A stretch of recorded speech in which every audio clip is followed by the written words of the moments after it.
रश्मि उपैतुमा देवसः कीर्तिश्चमनिनासः आदर्भूतोऽस्मिराश्रयेऽस्मिन् कीर्तिरुद्यं ददातु मे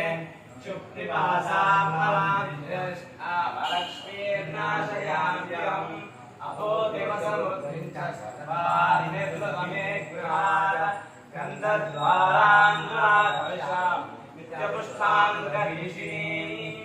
ईश्वरीगुं सर्वभूतानां स्वामिनोपक्वये श्रियम् मनसख्यागमाकोतिं वाचः सत्यवसीमहे पशूनाभूतरूपमन्यस्य मयि श्रीश्रयतां भक्तवेन प्रजाभूता इति सम्भवकर्तमान् श्रियं वासय मे कुले मातरं पद्ममालिनीम् आपस्रजन्त शितिकानि चितिके तव समे गृहे नित्यदेवी